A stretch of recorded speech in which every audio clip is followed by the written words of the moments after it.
ভারতের বেঙ্গালুরুতে অবস্থিত নারায়ণা হেলথ বর্তমানে দক্ষিণ এশিয়ার অন্যতম পরিচিত চিকিৎসা কেন্দ্র হিসেবে খ্যাতি অর্জন করেছে। আধুনিক চিকিৎসা এবং রোগীদের প্রতি আন্তরিক আচরণের কারণে প্রতিদিন হাজার হাজার রোগী এই হাসপাতালে চিকিৎসা নিতে আসছে। এই হাসপাতালের প্রতিষ্ঠাতা হলেন বিশ্বখ্যাত হৃদরোগ বিশেষজ্ঞ ডাক্তার দেবী প্রসাদ শেঠি। তিনি দীর্ঘদিন ধরে সাশ্রয়ী মূল্যে উন্নত চিকিৎসা প্রদানের মাধ্যমে আন্তর্জাতিক খ্যাতি অর্জন করেছেন। বর্তমানে তিনি নারায়ণা হেলথের চেয়ারম্যান ও সিনিয়র কার্ডিয়াক সার্জন হিসাবে দায়িত্ব পালন করছেন। বাংলাদেশ থেকে বিপুল সংখ্যক রোগী প্রতি বছর নারায়ণা হেলথে চিকিৎসা নিতে যান।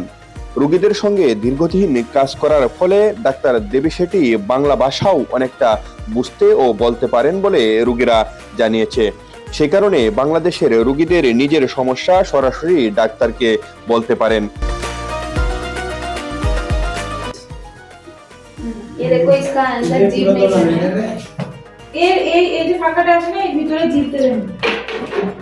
इसको दांत से हल्का सा काट के होठ से कवर करना है, हवा बाहर नहीं आना है। এটা যে মুখে দেবেন দাঁত দিয়ে ধরে ধরে রাখবেন এটা, ঠিক আছে? আর পাইপের ভিতরে নিঃশ্বাস নিয়ে পাইপের ভিতরে ছাড়বেন, সাইড দিয়ে ছাড়বেন। রোগীর স্বজনরা জানান, হাসপাতালটি পরিষ্কার পরিচ্ছন্নতা, দ্রুত সেবা প্রদান এবং চিকিৎসক নার্সদের মানবিক আচরণ তাদের মুগ্ধ করে। চিকিৎসার পাশাপাশি এখানে রোগীদের মানসিকভাবে সাহস যোগানোর বিষয়টিও গুরুত্বের সাথে দেখা হয়।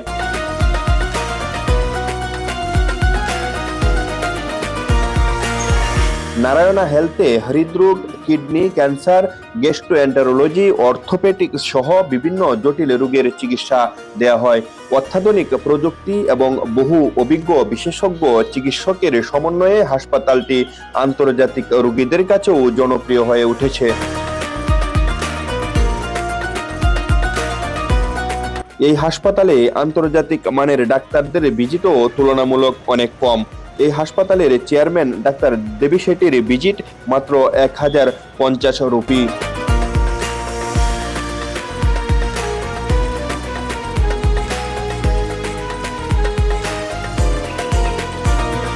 নারায়ণা হেলথে 21,000-এরও বেশি জনবল এবং 4,500 বিশেষজ্ঞ চিকিৎসক নিরলসভাবে সেবা দিয়ে আসছে। শুধুমাত্র ডাক্তার দেবী শেঠি এ পর্যন্ত 75,000 শিশুর হার্ট সার্জারি করেছেন। এরকম নারায়ণা হেলথ ভারতে আরো 25 থেকে 26টি রয়েছে, কিন্তু দেবী শেঠিকে পেতে হলে আপনাকে বেঙ্গালুরুতেই যেতে হবে। চিকিৎসা খাতে মানবিকতা, দক্ষতা এবং সাশ্রয়ী ব্যয়ের সমন্বয়ে ভারতের নারায়ণা হেলথ আজ বাংলাদেশ সহ বিশ্বের বিভিন্ন দেশের রোগীদের কাছে আস্থার এক নাম।